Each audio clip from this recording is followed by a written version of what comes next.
അപ്പോഴാണ് വിശ്വാസ പ്രമാണത്തിന്റെ അവസാന ഭാഗം. എന്താ വിശ്വാസ പ്രമാണത്തിന്റെ അവസാന ഭാഗം?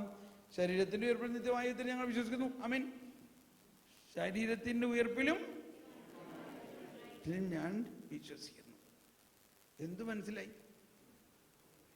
ഈ ശരീരത്തിന്റെ ഉയർപ്പിലും നിത്യമായ ജീവിതത്തിലുമുള്ള വിശ്വാസമാണ് വിശ്വാസിയുടെ പ്രധാന ആത്മവീര്യം.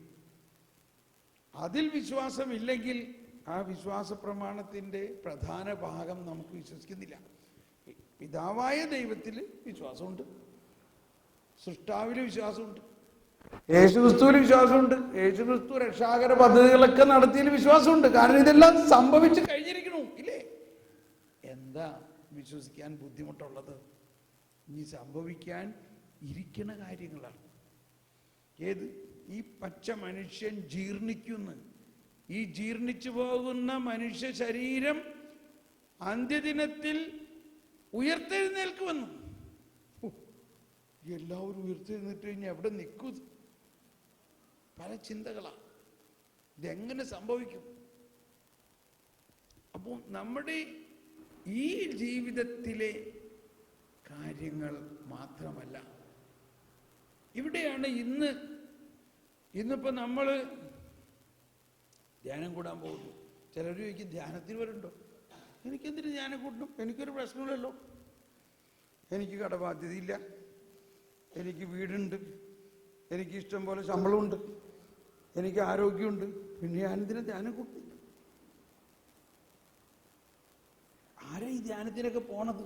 ഒന്നില്ലെങ്കിൽ കടബാധ്യതയുള്ളവർ, അല്ലെങ്കിൽ രോഗമുള്ളവർ, അല്ലെങ്കിൽ പ്രശ്നമുള്ളവർ, മക്കളുടെ കല്യാണം നടക്കാത്തവർ, കല്യാണം നടത്തിട്ട് കൊച്ചില്ലാത്തവർ, ഇങ്ങനെ കുറേ പ്രശ്നങ്ങളുള്ള ആളുകളല്ലേ ഈ ധ്യാനത്തിന് പോടെ. ഇങ്ങനെയാണ് പലരുടെയും ചിന്ത. എനിക്ക് ദൈവം സഹായിച്ചൊരു കുഴപ്പമില്ല, നല്ല ജോലി, നല്ല കാശ്, സുഖമായിട്ട് ഭക്ഷണം കഴിക്കണം, തിന്നണം, കുടിക്കണം, ഉറങ്ങണം, നോ പ്രോബ്ലം. പള്ളിയിൽ പോലെ പോകേണ്ട ആവശ്യമില്ല, എനിക്ക് എല്ലാം എനിക്ക് ദൈവം തന്നേക്കണം. എന്ത് പറഞ്ഞു? നീ എപ്പോഴും ഈ ധ്യാനം കൂടി നടന്നിട്ട് നിനക്ക് പ്രശ്നമേ പ്രശ്നം, ദുരിതമേ ദുരിതം. എന്താ നിന്റെ അവസ്ഥ? ഇല്ലേ? ഇങ്ങനെയും പറയണ്ടേ? ഇല്ലേ? എനിക്ക് പള്ളിയിലും പോകണില്ല, എന്നിട്ട് എനിക്കൊരു പ്രശ്നമില്ല. ഇത് ആൾക്കാർ ചോദിക്കുന്നുണ്ട്. ഒരു പെണ്ണ് ചോദിക്കുകയാണ്, എൻ്റെ സഹോദരി, അവൾക്ക് 2 വലിയ ബംഗ്ലാവ്, 2 വലിയ കാറ്, 2 പേർക്ക് നല്ല ജോലി. എൻ്റെ സഹോദരിക്ക് എന്നാൽ അവർക്കൊരു വിശ്വാസവുമില്ല, പള്ളിയിലും പോക്കില്ല. അവർക്ക് ഇതൊക്കെ ദൈവം കൊടുത്തിട്ടുണ്ട്. എനിക്കോ പട്ടിണിയും പരിവട്ടും. മര്യാദയ്ക്കൊരു ഭക്ഷണം കഴിച്ചിട്ട് എത്ര ദിവസമായി? ഞാനാണെങ്കിൽ എല്ലാ ദിവസവും പള്ളിയിൽ പോകണം, പ്രാർത്ഥിക്കണം, ഇതൊക്കെ ചെയ്യണം. എന്ത് കർത്താവ്? എന്താ ഇതിൻ്റെ അർത്ഥം? ചോദ്യമല്ലേ ഇത്? എന്താ ഇതിൻ്റെ അർത്ഥം? നിങ്ങളൊന്ന് ഉത്തരം പറഞ്ഞ്. എന്താ ഇതിൻ്റെ അർത്ഥം? ഇങ്ങനെ ഒരാൾ ചോദിക്കുമ്പോൾ നിങ്ങൾ എന്ത് സമാധാനം പറയും? അപ്പൊ ഞാൻ അവളോട് പറഞ്ഞു, നീ എന്താ വിശ്വസിക്കുന്നത്? നിനക്ക് ഈ ജീവിതം കഴിഞ്ഞിട്ട് വേറൊരു ജീവിതമുണ്ടോ? പിന്നല്ലാണ്ട് എൻ്റെ ജീവിതം നിത്യജീവനല്ലേ. ഈ ജീവിതം കഴിഞ്ഞ് നീ എന്താ വിചാരിക്കണേ? നിന്റെ സഹോദരിക്ക് അങ്ങനെ ഒരു ജീവിതത്തെക്കുറിച്ച് വല്ല അറിവുണ്ടോ? ഇല്ല. അവൾക്ക് അങ്ങനെ ഒരു വിശ്വാസമില്ല. അപ്പൊ അവൾക്ക് എന്താ വിശ്വാസം? അവളുടെ വിശ്വാസം മുഴുവനും ഈ ജീവിതത്തിൽ സുഖസമൃദ്ധിയോടെ നേടി ജീവിക്കുക എന്നുള്ളതാണ്.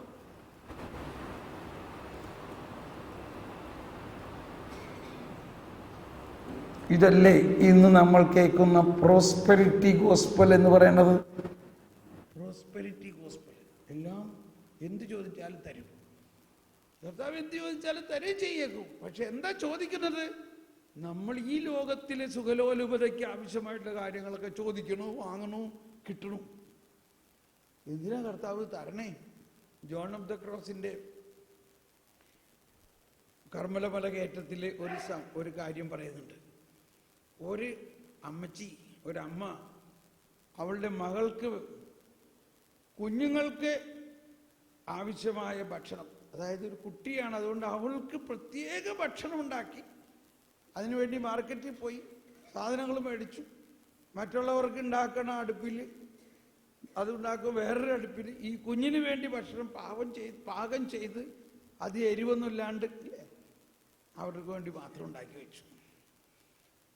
ഊണുമേശയുടെ അടുത്ത് ഡൈനിങ് ടേബിൾ വന്നപ്പോൾ ഈ കൊച്ചിത് കണ്ടമാടെ കിടന്നിട്ട് കരയാൻ തുടങ്ങി. എന്താ? എനിക്കിത് വേണ്ട, എനിക്ക് നിങ്ങൾ കഴിക്കുന്ന ഭക്ഷണം മതി.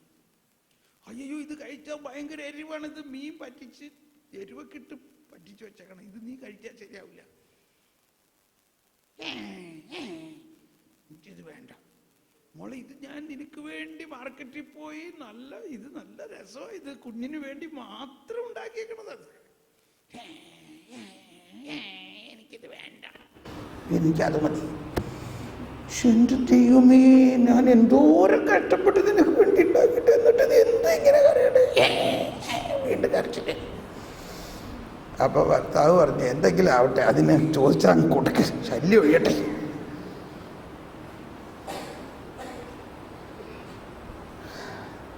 അല്ലെങ്കിൽ പിന്നെ ഒന്നും കഴിച്ചില്ലെങ്കിൽ അതും പ്രശ്നം. അങ്ങനെ അത് ചോദിച്ചത് കൊടുത്തു, സമാധാനായി. അതൊക്കെ കഴിച്ചിത്തിരി വയറൊക്കെ കത്തിയാലും കഴിക്കുന്നു.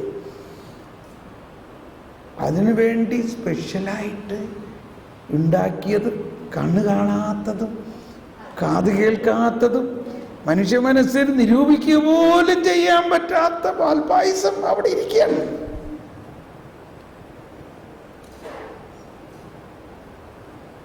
അപ്പോൾ ജോൺ ഓഫ് ദ ക്രോസ് പറയണത് ഇതാണ്, ഇങ്ങനെയാണ് നമ്മുടെ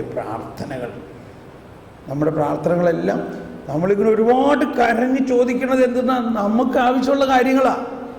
പക്ഷെ ദൈവം അതിനേക്കാൾ ശ്രേഷ്ഠമായത് നമുക്ക് വേണ്ടി ഉണ്ടാക്കിയത് അങ്ങനെ തന്നെ അവിടെ ഇരിക്കുകയാണ്. അതുകൊണ്ടാണ് ഈശോ പ്രാർത്ഥിക്കാൻ പഠിപ്പിച്ചപ്പോൾ പറഞ്ഞത്, നീ ചോദിക്കുന്നതിന് മുൻപ് തന്നെ നിന്റെ പിതാവിനറിയാം നിനക്ക് ആവശ്യമായിട്ടുള്ളത് എന്താണെന്ന്.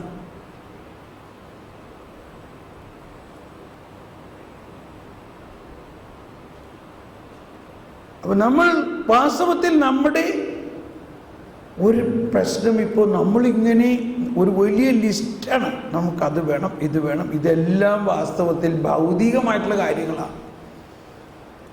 അതുകൊണ്ട് എന്ത് സംഭവിക്കുന്നു?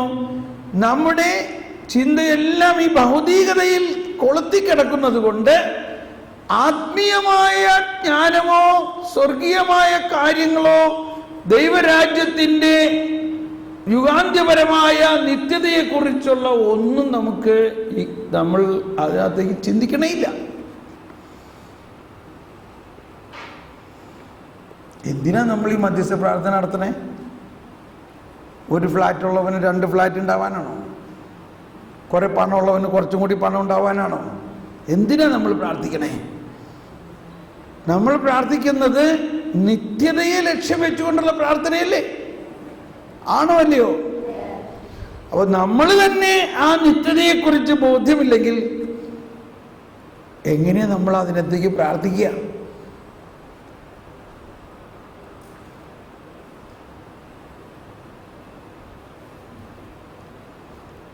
ഒന്നുകൂടി ആ വചനം പറഞ്ഞ്, ഈ ജീവിതത്തിനെ മാത്രം ലക്ഷ്യം വെച്ചുകൊണ്ടാണ് നിങ്ങൾ ക്രിസ്തുവിൽ പ്രത്യാശ വെച്ചിട്ടുള്ളവരെങ്കിൽ നമ്മളെല്ലാവരെയും കാൾ നിർഭാഗ്യവാന്മാരാണ്.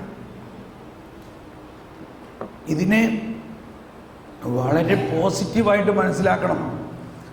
നമ്മൾ ദൈവരാജ്യത്തെ ലക്ഷ്യം വെച്ചുകൊണ്ട്, നിത്യജീവനെ ലക്ഷ്യം വെച്ചുകൊണ്ട്, നമ്മുടെ തന്നെ മരണാനന്തര ജീവിതത്തെ ലക്ഷ്യം വെച്ചുകൊണ്ട്, ദൈവത്തെക്കുറിച്ചുള്ള ലക്ഷ്യം വെച്ചുകൊണ്ട്, ദൈവത്തിൻ്റെ അനന്തതയെ ലക്ഷ്യം വെച്ചുകൊണ്ടെല്ലാം നമ്മളുടെ ഹൃദയം ഉയരുമ്പോൾ ബാക്കിയുള്ളതെല്ലാം താനേ ഉണ്ടാവുന്നല്ലേ ഈശോ പറഞ്ഞത്.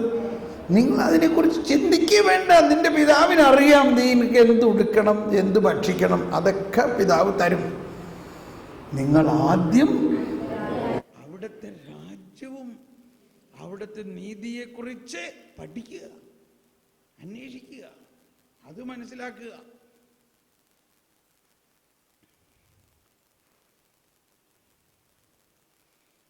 എവിടെയാ നമ്മളിപ്പോ? ഇല്ലേ, ഇത് വെച്ച് നോക്കുമ്പോൾ നമ്മൾ എവിടെയാണ്? വളരെ എന്തോ കാര്യങ്ങളൊക്കെ ചെയ്യാനുള്ള മാതിരി തോന്നുന്നുണ്ടോ? പഠിക്കാനുള്ള മാതിരി തോന്നുന്നുണ്ടോ? പ്രാർത്ഥിക്കാനുള്ള മാതിരി തോന്നുന്നുണ്ടോ? നവീകരണം ഇത്രയും വർഷങ്ങളായിട്ടും 2000 വർഷമായി തോമസ് ലേ ഇവിടെ ഒന്ന് വിശ്വാസം തന്നിട്ടും നമ്മുടെ വിശ്വാസത്തിൻ്റെ വളർച്ചയിൽ ഇനിയും ഒരുപാട് ഉയരാനുണ്ടോ ഇല്ലയോ? തോമസ് ലീഗ 2000 വർഷത്തിന് മുമ്പ് വിശ്വാസം തന്നു. 2000 വർഷമായിട്ട് കിട്ടിയ ഈ വിശ്വാസം നമുക്കുണ്ടായിട്ടും ഇന്നും ക്രിസ്തീയത വെറും 2.5% ഈ ഭാരതത്തിൽ നിൽക്കുന്നത് എന്തുകൊണ്ട്? ഉത്തരം മനസ്സിലായില്ലേ? നമ്മൾ ഞായറാഴ്ച പള്ളി പോയി, പിന്നെ ഞായറാഴ്ച പള്ളി പോകണം, അല്ലെങ്കിൽ നീ എഴുന്നേക്കട മോനെ പോ, അല്ലെങ്കിൽ ആൾക്കാരെന്ത് പറയും ഇല്ലേ? കൃത്യമായിട്ട് ഞായറാഴ്ച പള്ളി പോയി തലേ ദിവസം തന്നെ മുണ്ടും കട്ടയൊക്കെ തേച്ച് നല്ല ടിപ്പാക്കി വെച്ച് സാരിയും ഷർട്ടും ഒക്കെ നമ്മൾ ഇസ്തിരി ഇട്ട് നല്ല ടിപ്പ് ടോപ്പാക്കി വെച്ച് പള്ളിയിൽ പോയി എല്ലാം കഴിഞ്ഞു. പള്ളിയിലത്തെ കഴിഞ്ഞോട്ട് ഞായറാഴ്ച കഴിഞ്ഞു. പിന്നെ സുഖമായിട്ട് പോത്തിറച്ചിയും ഇറച്ചിയും എല്ലാം പാല് പിഴിഞ്ഞിച്ചിരി വാട്ടീസ് പഠിച്ച് സുഖമായിട്ട് കിടന്ന് ഉറങ്ങി. ഇതാണ് ക്രിസ്ത്യാനി. അതുകൊണ്ട് ഈ വിശ്വാസം അങ്ങനെ തന്നെ ഇരിക്കണോ? വിശ്വാസം എന്ന് പറയുന്നത് നിത്യതയെ ലക്ഷ്യം വെച്ചുള്ള വിശ്വാസമാണ്. ഇവിടെ തിന്നും കുടിച്ചും സുഖിക്കും എന്നുള്ളത് വിശ്വാസമേ അല്ല. അത് വിശ്വാസമല്ല. വിശ്വാസം എന്നത് കാണപ്പെടാത്തതിനെ കുറിച്ചുള്ളതല്ല വിശ്വാസം. എന്താ വിശ്വാസം എന്ന് പറയുന്നത്? കാണപ്പെടാത്തതിനെ കുറിച്ച്. ഇവിടെ തിന്ന് കുടിച്ചുറങ്ങി നേടുന്നത് കാണപ്പെടുന്ന കാര്യമല്ലേ?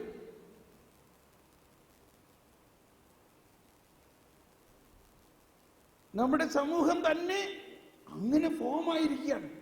ആരാ മെഡിക്കൽ? ഇതിന് കഴിവും കുറച്ച് കാശും ഒരു കാറും ഒരു വീടും ഇതൊക്കെ ഉള്ള ആൾക്കാർ, കഴിവുള്ള ആൾക്കാർ, അവരോട് നമ്മൾ മിണ്ടും സംസാരിക്കും. ഒരു കഴിവില്ലാത്ത ആൾക്കാരെ കണ്ടു കഴിഞ്ഞാൽ മാറി നടക്കും. ഇടവക എന്ന് പറഞ്ഞിട്ട് എന്താ കാര്യം? പ്രാർത്ഥനാ ഗ്രൂപ്പ് എന്ന് പറഞ്ഞിട്ട് എന്താ കാര്യം? എന്തെന്നാ ഹോം ഫാമിലി യൂണിറ്റ് എന്ന് പറഞ്ഞിട്ട് എന്താ കാര്യം? ഇതൊക്കെ ഈ തരത്തിലുള്ള ഒരു വിശ്വാസമാണ്. ഞാനിത് പറയുമ്പോൾ നിങ്ങൾ വിഷമിക്കരുത്. ഇത് വാസ്തവമാണോ അല്ലയോ? കർത്താവ് പറഞ്ഞു, നീ എൻ്റെ പിതാവിൻ്റെ മകനാകണമെങ്കിൽ എന്താവണം? നമ്മൾ നീ ശത്രുക്കളെ സ്നേഹിക്കണം. നമ്മൾ എന്ത് ചെയ്യണോ? അവരുടെ വീട്ടിൽ കല്യാണത്തിന് പോകണോട്ടോ, കാരണം അത് നമ്മുടെ കൊച്ചിൻ്റെ കല്യാണത്തിന് വന്നതാ. അവർക്ക് ക്രിസ്മസ് ആയിട്ട് പലഹാരം കൊടുക്കണം, കാരണം അവർ ദീപാവലിക്ക് നമുക്ക് പലഹാരം തന്നതാ. അതൊക്കെ കൃത്യമാണ്. എല്ലാം ചെയ്യും. എന്താ ചെയ്യണേ? നമ്മളെ സ്നേഹിക്കുന്നവരെ നമ്മൾ സ്നേഹിക്കണം. അപ്പൊ പിള്ളേര് പറയേ, അമ്മച്ചി നമുക്ക് മറ്റവരെ നമ്മുടെ ആ വീട്ടുകാരെ കൂടി കൊടുക്കാം, അവരിവർ അടുത്ത് തന്നെയല്ലേ, അവർക്ക് ഞാൻ എന്തെങ്കിലും കൊടുക്കും. അതും വേണ്ട, അവർ നമ്മളുമായിട്ട് അങ്ങനെ വലിയ പോക്ക് വരവില്ല, അത് കൊടുത്തില്ലേലും കാര്യമൊന്നുമില്ല, അവർ ദീപാവലിക്കൊന്നും നമുക്ക് തരാറില്ല, കൊടുക്കണ്ട. ഇത് വാസ്തവമാണോ അല്ലയോ? ആണോ? ഇപ്പൊ നമ്മൾ എന്ത് ക്രിസ്ത്യാനിയാ? ഈശോ പറഞ്ഞു, നിന്നെ സ്നേഹിക്കുന്നവനെ നീ സ്നേഹിക്കുന്നത് കൊണ്ട് എന്ത് ഗുണം? വിജാതീയനും അങ്ങനെ ചെയ്യുന്നുണ്ടല്ലോ, പാപികളും അങ്ങനെ ചെയ്യുന്നുണ്ടല്ലോ എന്ന് പറഞ്ഞ എന്താ അർത്ഥം? നിന്നെ സ്നേഹിക്കുന്നവനെ സ്നേഹിക്കാൻ പരിശുദ്ധാത്മാവിന്റെ ആവശ്യമില്ല, ക്രിസ്തുവിന്റെ ആവശ്യമില്ല, ക്രിസ്ത്യാനിയാകണമെന്നില്ല. ഒരു വിജാതീയനും ഇതൊക്കെ ചെയ്യാം എന്ന് പറഞ്ഞാൽ യേശു ക്രിസ്തുവിൽ വിശ്വസിച്ച് സ്നാനപ്പെടാത്ത ആളുകൾക്കും സ്നേഹിക്കുന്നവരെ സ്നേഹിക്കുന്നതിന് കുഴപ്പമില്ല. വലിയ പാപിക്കും സ്നേഹിക്കുന്നവരെ സ്നേഹിക്കുന്നതിന് കുഴപ്പമില്ല. നമ്മൾ എവിടെയാണ് പറയും?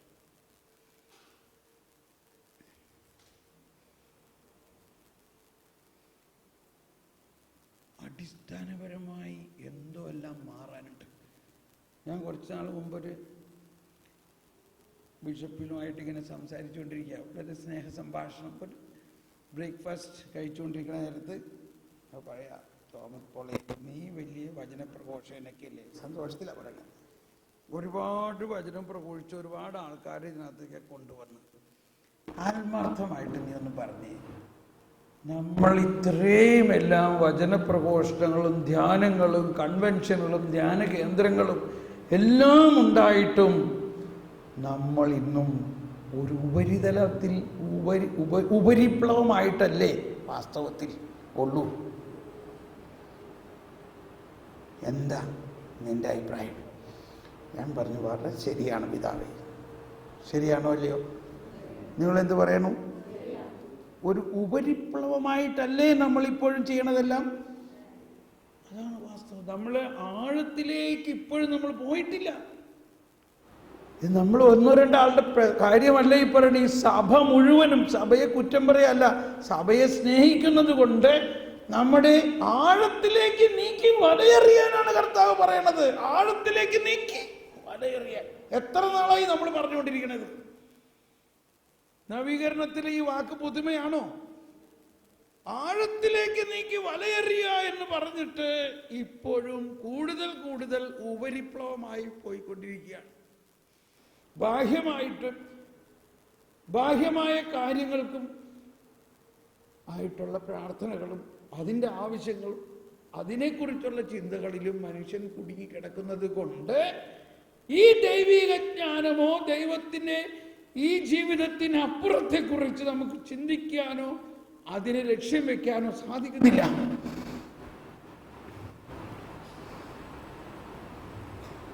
ക്രിസ്തീയ ശക്തി എന്ന് പറയുന്നത്, ക്രിസ്തീയ വീര്യം എന്ന് പറയുന്നത് ഈ ജീവിതത്തിന് അപ്പുറത്തുള്ള ഒരു ജീവിതമാണ്. അതാണ് ഈ സകല വിശുദ്ധന്മാരും. എന്തിനാ നമ്മൾ വിശുദ്ധന്മാരെ? അവർക്ക് നൊവേന ചൊല്ലി കാര്യം സാധിക്കാൻ വേണ്ടിയാണ്. നമ്മളിത് കളിയാക്കി പറയണമെന്നല്ല കേട്ടോ. ഞാൻ അങ്ങനെ പറയുമ്പോൾ അങ്ങനെ ഒരു ട്യൂൺ വന്നിട്ടുണ്ടെങ്കിൽ എന്നോട് ക്ഷമിക്കണം. ഞാൻ പറയണതിൻ്റെ കാര്യം നമ്മൾ ആഴത്തിലേക്ക് നീങ്ങണം. അതൊക്കെ ഈ മധ്യസ്ഥ പ്രാർത്ഥനയിൽ വരേണ്ട കാര്യങ്ങളാണ്. നമ്മുടെ മധ്യസ്ഥ പ്രാർത്ഥനകളെല്ലാം വളരെ ആഴമായ അല്ലെങ്കിൽ ആത്മീയമായ മേഖലകളിലേക്ക് ഉയരണം. ഇപ്പൊ ചിലര് മധ്യസ്ഥ പ്രാർത്ഥനയ്ക്ക് ഭയങ്കര ആളായിരുന്നു. അവരുടെ പ്രാർത്ഥനയൊക്കെ നടന്ന് അവരുടെ കാര്യങ്ങളൊക്കെ കഴിഞ്ഞപ്പോൾ അവര് പോയി. അവരിപ്പോ വരണില്ല. എന്തുകൊണ്ട് വരണില്ല? അവരുടെ കാര്യങ്ങളൊക്കെ കഴിഞ്ഞു. നമ്മളുടെ കല്യാണം നടന്നു, ജോലി കിട്ടി, എല്ലാം കിട്ടി, എല്ലാം ഭംഗിയായി നടന്നിട്ടോ നല്ല നമസ്തേ, കാര്യം കഴിച്ചു. അതുകൊണ്ടാണ് പ്രാർത്ഥനാ ഗ്രൂപ്പിൽ ആളുകൾ കുറയുന്നത്. പ്രാർത്ഥനാ ഗ്രൂപ്പിൽ വന്നു പ്രാർത്ഥിച്ചതെല്ലാം നമ്മുടെ ഭൗതിക കാര്യങ്ങൾക്കും ഭൗതിക നേട്ടങ്ങൾക്കും ഭൗതിക മാനങ്ങളും വെച്ചെല്ലാം പ്രാർത്ഥിച്ചു. അപ്പോൾ അത് കിട്ടിക്കഴിഞ്ഞാൽ പിന്നെ വരേണ്ട ആവശ്യമുണ്ടോ? മറിച്ച് നമ്മുടെ പ്രാർത്ഥനകൾ ആത്മീയമായിട്ടുള്ള വലിയ ലക്ഷ്യം വെച്ചിട്ടാണെങ്കിൽ ഇതും കിട്ടിയേനെ അതും കിട്ടിയേനെ.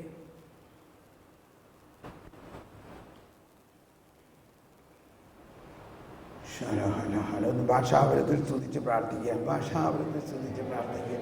എല്ലാവരും ഭാഷാപരത്തിൽ സ്തുതിച്ച് പ്രാർത്ഥിക്കാം.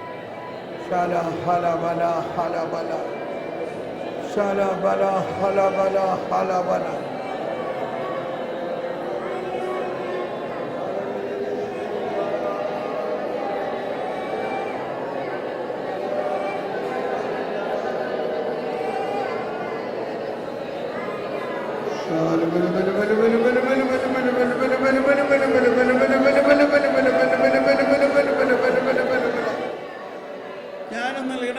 ജ്ഞാനം നൽകണമേ.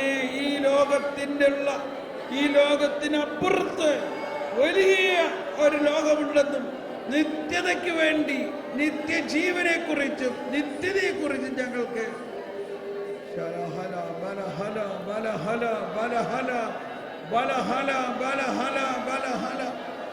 ജ്ഞാനം നൽകണേ ദൈവമേ.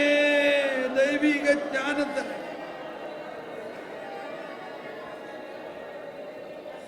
Praise the Lord. പ്രാർത്ഥിക്കാൻ പഠിപ്പിക്കുന്ന കൂട്ടത്തിൽ ഈശോ പറഞ്ഞു 11-ാം അധ്യായത്തിൽ, ലൂക്ക 11-ാം അധ്യായത്തിലെ 31-ാമത്തെ വചനമാണ്. ആ 11-ാം അധ്യായം മുഴുവനും പ്രാർത്ഥിക്കാൻ പഠിപ്പിക്കുകയാണ്. അത് അവസാനം ചെന്നെത്തുന്നത് ഇവിടെയാണ്. ദക്ഷിണദേശത്തെ രാജ്ഞി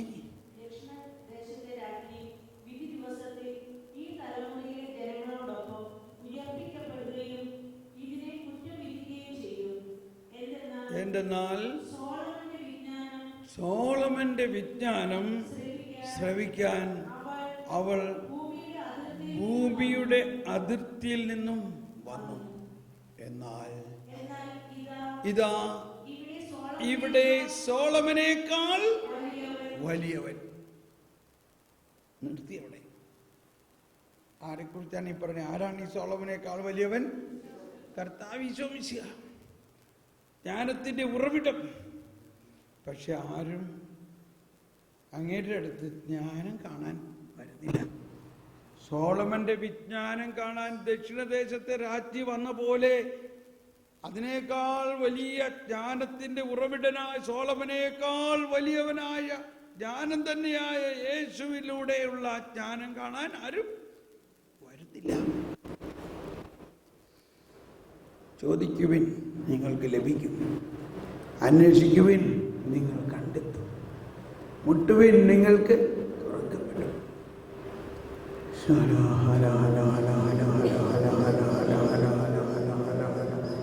ജ്ഞാനം നൽകണമേ. ഇതാ ഈശോയെ, ഞങ്ങൾ വന്നിരിക്കുന്നു, ഞങ്ങൾ വന്നിരിക്കുന്നു, അങ്ങയുടെ ജ്ഞാനം തേടി വന്നിരിക്കുന്നു. Praise the Lord. സോളമന്റെ ജ്ഞാനത്തെ കുറിച്ച് നമുക്ക് നോക്കാം. 7-ാം അധ്യായം, ജ്ഞാനത്തിന്റെ പുസ്തകം 7-ാം അധ്യായത്തിൽ 6-ാം അധ്യായം നമ്മൾ ഇന്ന് പല പ്രാവശ്യം കേട്ടു, എങ്കിലും അത് ഒന്ന് പരാമർശിക്കുന്നത് നല്ലതാണ്. 6-ാം അധ്യായത്തിൽ ജ്ഞാനം ലഭിക്കുന്നതിൻ്റെ പ്രത്യേക 4 കാര്യങ്ങൾ പറയുന്നുണ്ട്. 6:11 മുതൽ 15 വരെയുള്ള വചനങ്ങളിൽ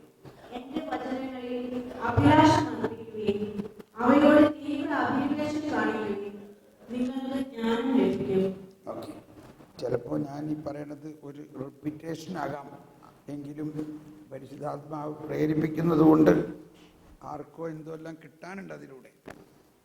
എന്താണ് പറയുന്നത്?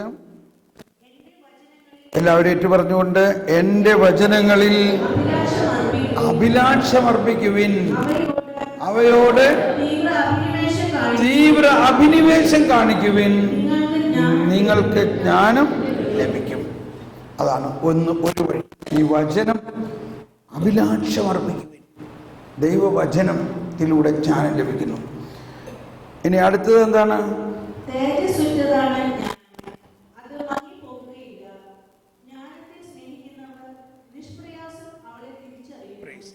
അതാണ് 2-ാമത്തെ വഴി. ജ്ഞാനത്തെ സ്നേഹിക്കുക.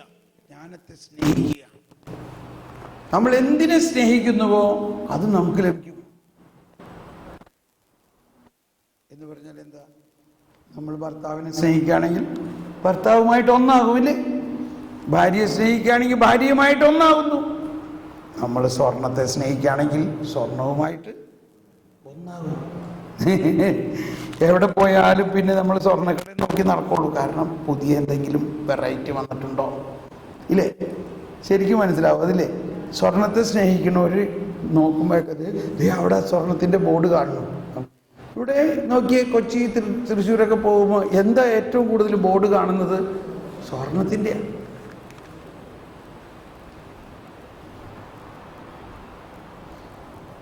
അതിനെ സ്നേഹിക്കണവർ ആ ബോർഡ് കണ്ട ഉടനെ ആ കടയൊക്കെ അന്വേഷിച്ച് അവിടെ പോയി ഒന്ന് ചുമ്മാ കാണാനാണ്.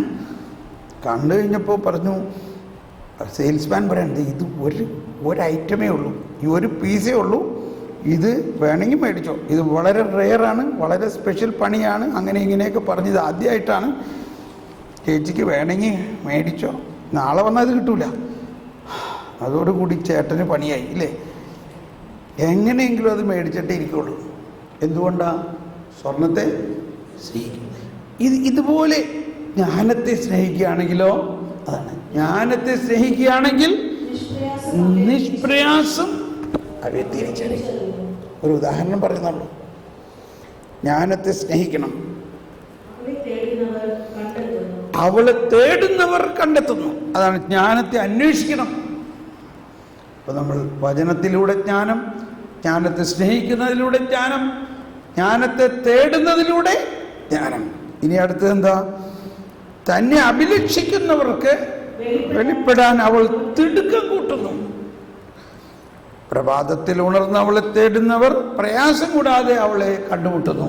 അവിടെയും ജ്ഞാനം ലഭിക്കുന്ന കാര്യം പറയാണ്. അവൾ വാതിക്കൽ തന്നെ കാത്തു നിൽപ്പുണ്ട്.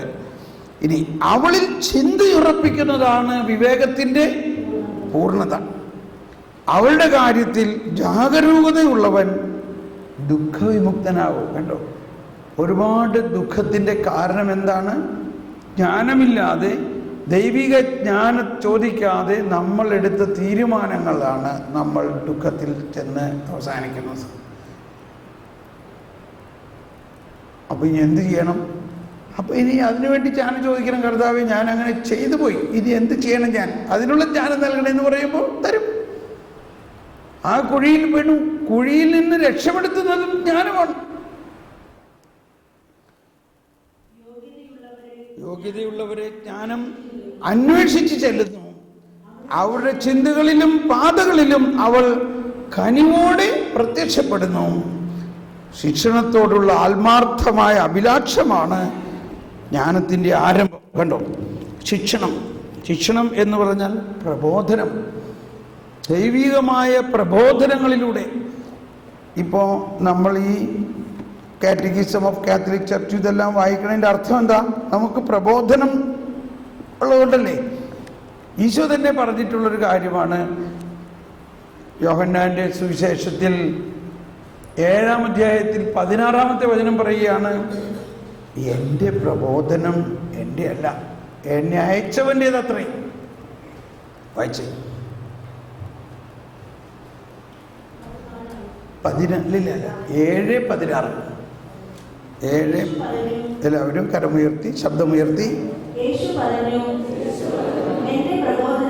എൻ്റെ പ്രബോധനം എൻ്റെ സ്വന്തമല്ല, എന്നെ അയച്ചവൻ്റേതത്രേ. അവിടുത്തെ മതി, ഇത്ര മതി. നമ്മൾ ആരും നമ്മുടെ സ്വന്തം പ്രബോധനം കൊടുക്കാൻ അല്ല നമ്മൾ വിളിച്ചിരിക്കുന്നത്. ഈശോ പറയാണ്, എൻ്റെ പ്രബോധനം എൻ്റെ അല്ല, ഞാൻ എൻ്റെ സ്വന്തം പ്രബോധനമല്ല നൽകുന്നത്, എന്നെ അയച്ചവൻ്റേതാണ്.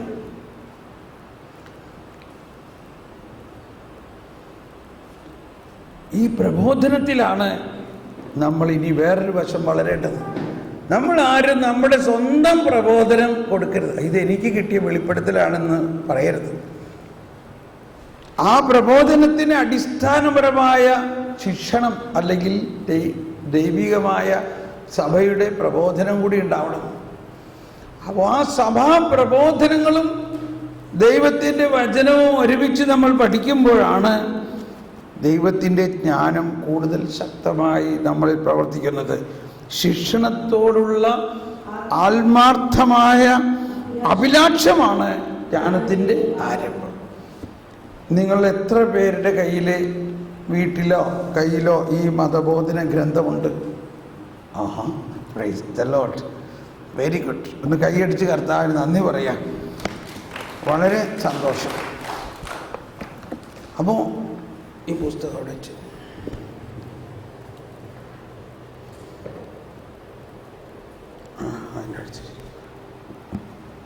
ഇനി അപ്പോൾ ഇതങ്ങനെ നിൽക്കട്ടെ. ഇനി ജ്ഞാനത്തിൻ്റെ 7-ാം അധ്യായത്തിലേക്ക് നമുക്ക് നീങ്ങാം. എല്ലാവരെയും പോലെ ഞാനും മർത്യനാണ്, സോളമൻ പറയുകയാണ്. മണ്ണിൽ നിന്നുള്ള ആദ്യ സൃഷ്ടിയുടെ പിൻഗാമി. മനസ്സിലായോ? അപ്പോൾ ഈ ആദ്യ സൃഷ്ടി, ആദ്യ പാപമൊക്കെ ചെയ്തെന്ന് പറഞ്ഞാലും വളരെയധികം അനുഗ്രഹങ്ങൾ ദൈവം ആദത്തിൻ്റെ മക്കൾക്ക് കൊടുത്തുകൊണ്ടിരിക്കുന്നുണ്ട്. മാതൃഗർഭത്തിൽ ഞാൻ ഉരുവായി. ദാമ്പത്യത്തിൻ്റെ ആനന്ദത്തിൽ പുരുഷ ബീജത്തിൽ നിന്ന് ജീവൻ ലഭിച്ച് 10 മാസം കൊണ്ട് അമ്മയുടെ രക്തത്താൽ പുഷ്ടി പ്രാപിച്ച് ജനിച്ചപ്പോൾ ഞാനും മറ്റുള്ളവർ ശ്വസിക്കുന്ന വായു തന്നെ ശ്വസിച്ചു. എല്ലാവരും പിറന്ന ഭൂമിയിൽ ഞാനും പിറന്ന് വീണു. എൻ്റെ ആദ്യ ശബ്ദം എല്ലാവരുടെയും പോലെ കരച്ചിലായിരുന്നു. പിള്ളക്കച്ചയിൽ ശ്രദ്ധാപൂർവം ഞാൻ പരിചരിക്കപ്പെട്ടു. രാജാക്കന്മാരുടെയും ജീവിതാരംഭം ഇങ്ങനെ തന്നെ. എല്ലാ മനുഷ്യരും ഒന്നുപോലെയാണ് ജീവിതത്തിലേക്ക് വരുന്നത്. ഇപ്പൊ ദാവീദിന്റെ കാര്യം അറിയാലോ. ദാവീദ് ജനിച്ചത് എങ്ങനെയാ, വളർന്നത് എങ്ങനെയാ, അവസാനം എവിടെ ചെന്നെത്തി ഇല്ലേ? രാജാവായി. ജോസഫ് ഓൾഡ് ടെസ്റ്റ്മെന്റിൽ ഫറവോയുടെ പ്രധാനമന്ത്രിയായി മാറി. പക്ഷേ ജനിച്ചതും വളർന്നതൊക്കെ സാധാരണ മനുഷ്യരെ പോലെ തന്നെയായിരുന്നു. അപ്പോൾ എല്ലാവർക്കും ജീവിത കവാടം ഒന്ന് തന്നെ. ഒന്നെല്ലാവരും ഉച്ചത്തിൽ പറഞ്ഞ 6-ാമത്തെ വചനം. എല്ലാവർക്കും ജീവിത കവാടം ഒന്ന് തന്നെ, കടന്നു പോകുന്നതും അങ്ങനെ തന്നെ. എന്നിട്ട് പറയുകയാണ്, ഒന്ന് വായിച്ചു, ഞാൻ പ്രാർത്ഥിച്ചു, എനിക്ക് വിവേകം ലഭിച്ചു. ദൈവത്തെ വിളിച്ചപേക്ഷിച്ചു, ജ്ഞാന ചൈതന്യം എനിക്ക് ലഭിച്ചു. ഓക്കെ, അപ്പൊ ഇവിടെ ആദ്യം പറയുന്നത് എനിക്ക് എങ്ങനെ ജ്ഞാനം കിട്ടി. സോളമൻ പറയണേ, എങ്ങനെ എനിക്കിത് കിട്ടിയെന്ന് ഞാൻ നിങ്ങൾക്ക് പറഞ്ഞു തരാമെന്ന് പറയുന്നത്. അത് തന്നെ ജ്ഞാനത്തിൻ്റെ ഒരു ലക്ഷണമാണ്. ചിലർ പറയും അതങ്ങനെ പറഞ്ഞു തരുമൊന്നുമില്ല, ഞാൻ കഷ്ടപ്പെട്ട് എനിക്ക് കിട്ടിയതാ, ഇല്ലേ, അതങ്ങനെ എളുപ്പം പറഞ്ഞു തരില്ല. അങ്ങനെയും പറയാറുണ്ട്. അത് ജ്ഞാനത്തിൻ്റെ ലക്ഷണമല്ല. ജ്ഞാനത്തിൻ്റെ ലക്ഷണം നമുക്ക് കിട്ടുന്ന ഉൾക്കാഴ്ചകളെല്ലാം വേഗം മറ്റുള്ളവർക്ക് പറഞ്ഞു കൊടുക്കണം. അപ്പോഴേ നമുക്ക് കൂടുതൽ കിട്ടുള്ളൂ. Praise the Lord. ചിലർ അത് അവർക്ക് പറഞ്ഞു കൊടുക്കണ്ട, അത് നമുക്ക് പ്രൈവറ്റായിട്ട് എല്ലാവർക്കും പറഞ്ഞു കൊടുക്കണ്ട.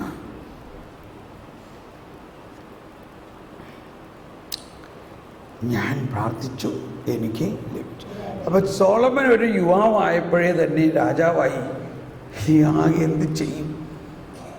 അപ്പോൾ രാത്രി കർത്താവ് പ്രത്യക്ഷപ്പെട്ടിട്ട് പറഞ്ഞു, നീ എന്ത് ചോദിച്ചാലും നിനക്ക് തരാം. അങ്ങനെ സോളമനപ്പം എന്ത് ചോദിച്ചു? കർത്താവേ, എനിക്ക് ജ്ഞാനം തരണേ, അത് മതി എനിക്ക്. ദൈവം സോളമൻ്റെ പ്രാർത്ഥനയിൽ വളരെ സന്തുഷ്ടനായി. ദൈവം സോളമന് എല്ലാവരെയും കൂടുതൽ ജ്ഞാനം കൊടുക്കുക മാത്രമല്ല, ബാക്കിയുള്ളതെല്ലാം കൂട്ടിച്ചേർത്ത് കൊടുത്തു. അപ്പം അങ്ങനെ ഒരു ബോണസ് അവിടെ കിടക്കുന്നുണ്ട്. ഇനി വീണ്ടും പറയുകയാണ്, ഇനി അടുത്തത് ജ്ഞാനം നമ്മളിൽ വളരുന്നതിനാവശ്യമായ വേറൊരു ഘടകം പ്രിയോറിറ്റിയാണ്. എന്തിനാണ് നമ്മൾ മുൻതൂക്കം കൊടുക്കുന്നത്, അല്ലെങ്കിൽ ഒന്നാം സ്ഥാനം കൊടുക്കുന്നത്? ഇവിടെ ഈ സോളമൻ പറയുകയാണ്, 7-ാം അധ്യായം 8-ാമത്തെ വചനത്തിൽ,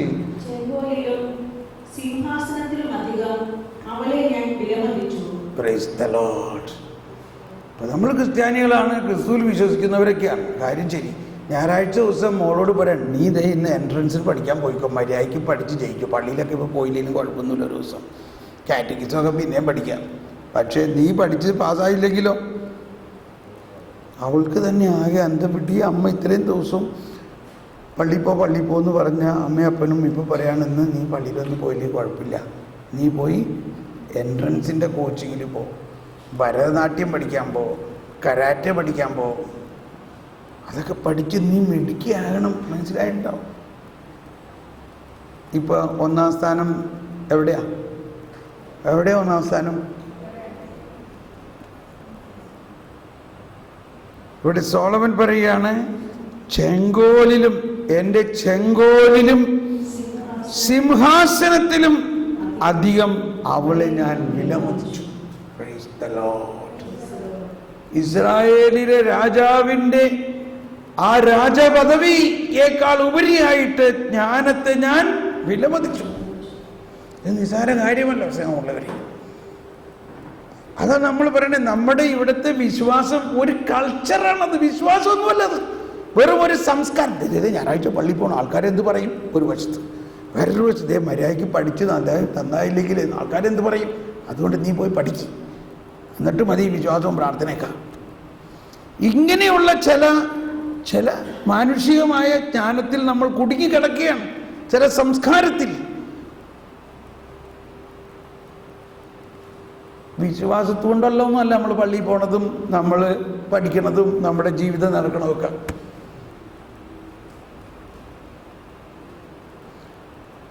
വിഷമമായോ? വിഷമിക്ക് കുറച്ച്.